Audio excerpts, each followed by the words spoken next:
So hello everybody, welcome to week 6 of general relativity, and we're going through various observational consequences now of the Einstein equations and the solutions thereof, and this week what we're going to talk about is gravitational waves.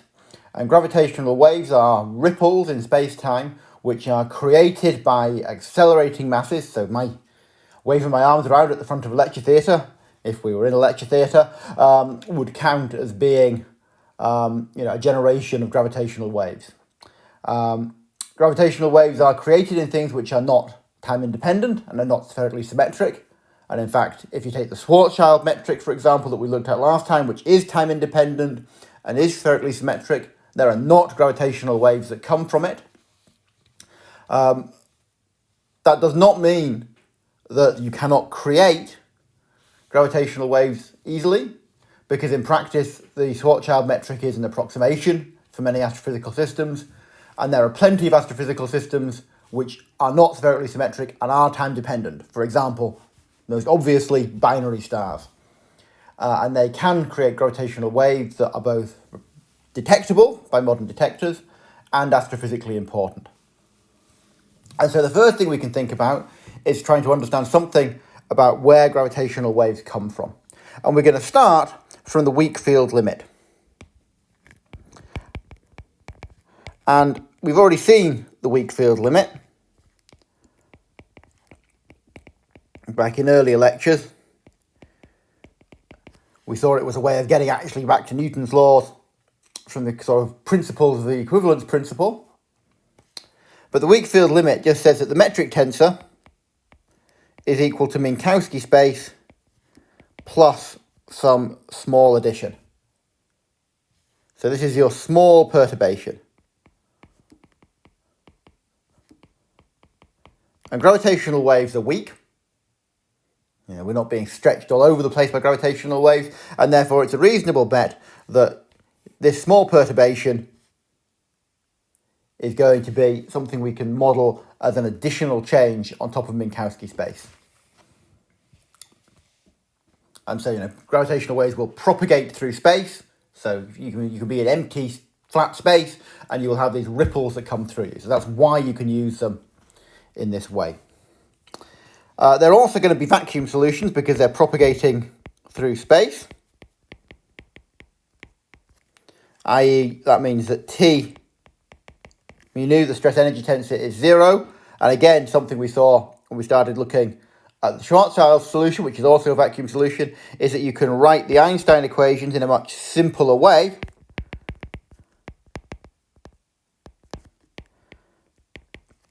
Because all vacuum solutions have this form, which is you can write is just the Ricci tensor, R mu nu equals 0.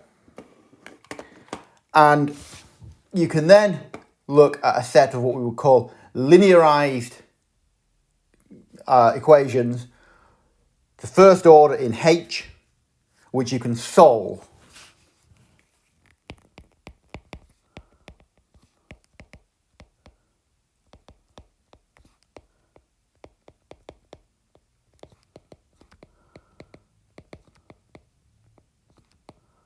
And the argument for doing first order in H is because H is small, the higher orders all basically contribute very little.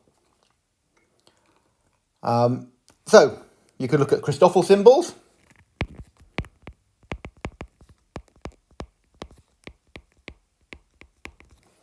And formally, of course, I'll write these as linearized, or the small changes therein. The Christoffel symbols are accessible via the Levi-Civita connection.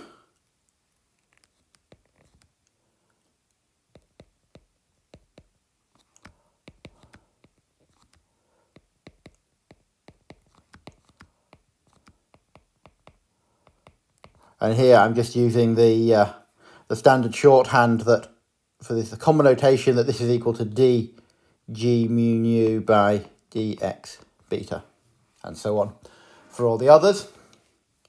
But of course, coming back up here, this metric tensor consists of Minkowski space plus my small perturbation. There are no Christoffel symbols for flat space, or rather they vanish.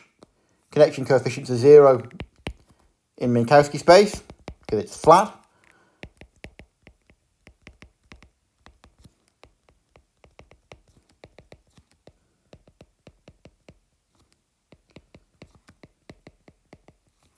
And so what I can therefore write is that this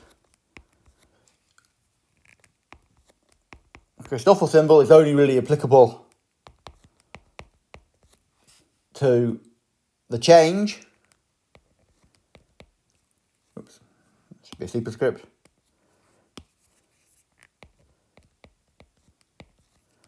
Into H.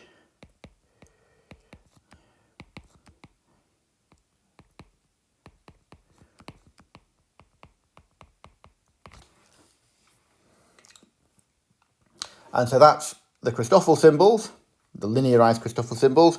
And we also can have a linearized Riemann tensor.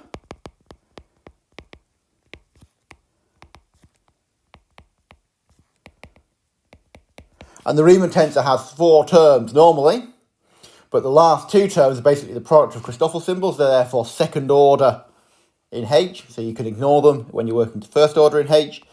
And your Riemann tensor, which is of course a complicated tensor in the first place, is equal to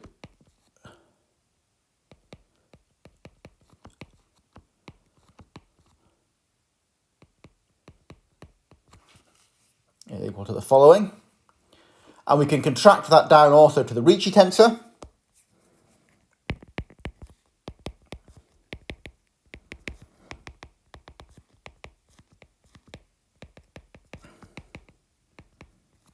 You can use the Minkowski metric to contract it in the first and the third index.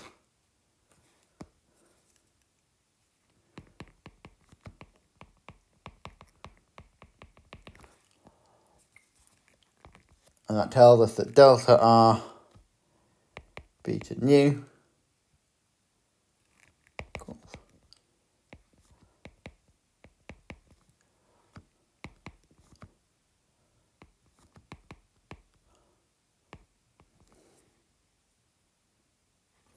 and so that's what you've got here. This is a nu, it's not very clear.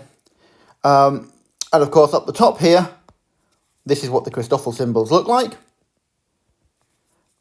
This is then the Christoffel symbols here. So again, non-trivial. But what you have to do is you can substitute in for the Christoffel symbols.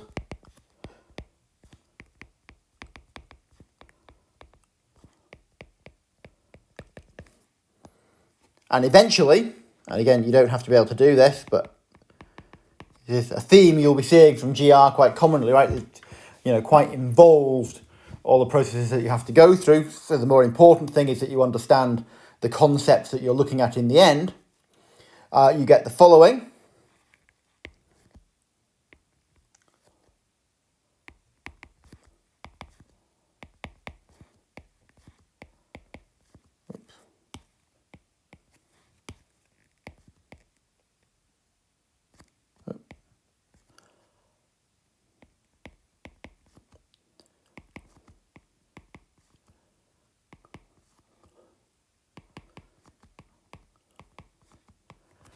As equal to the Ricci tensor, which is also, of course, by definition, because this is a vacuum solution, equal to 0.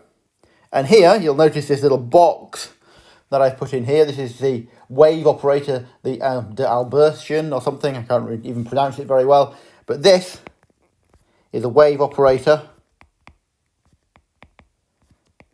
or the Laplacian,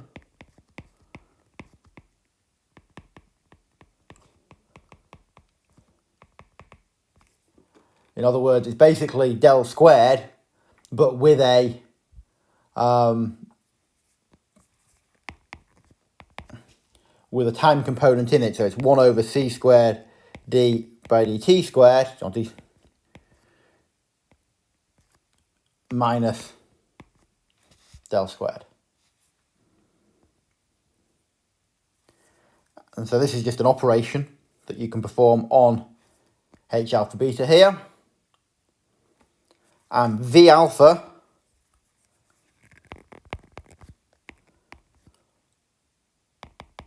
is just equivalent to H alpha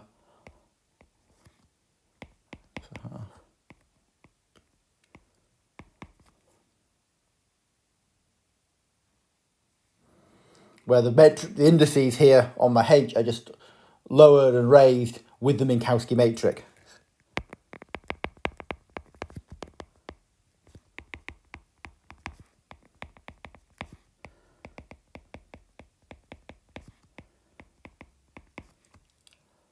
I.e.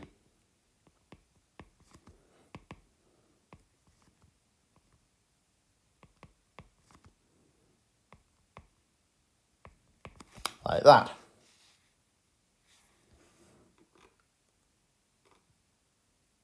Now, all of this looks quite complicated, and it is. But there's another point, which is that your choice of H alpha beta is coordinate dependent.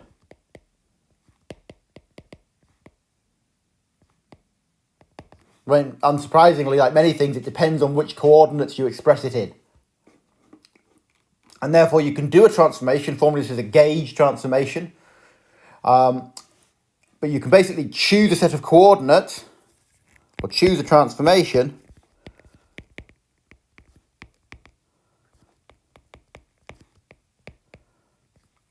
where v equals 0.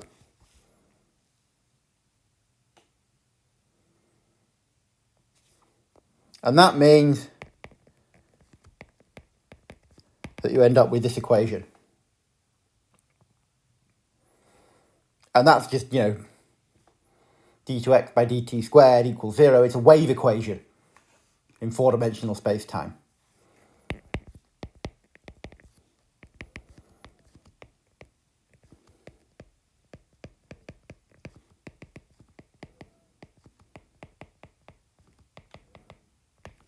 And its solutions are what gives you gravitational waves.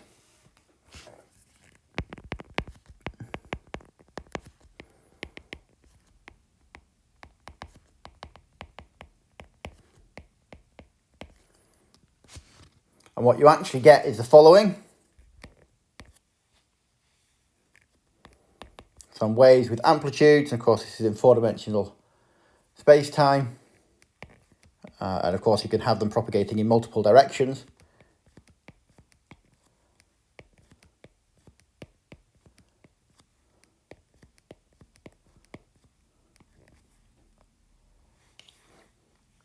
And what that means is that you get two polarizations.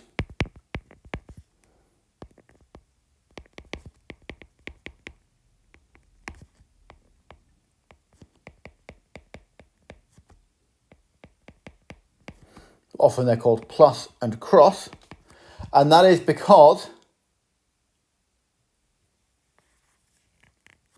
unlike electromagnetic waves, these polarizations are at 45 degrees to each other.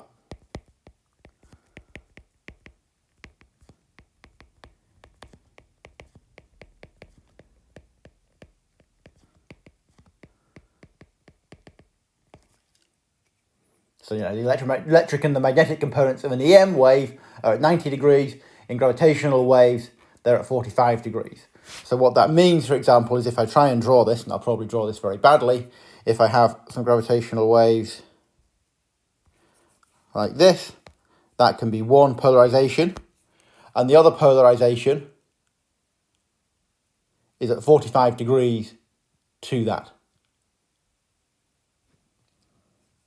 So if I draw that badly, this is where I struggle with my drawing. So basically what happens here is I end up with a distortion which comes through something like that. So you have these two different distortions. And what those are, okay, they have an amplitude, and the A and B are giving the amplitude. The amplitude is a stretching of space-time in that direction.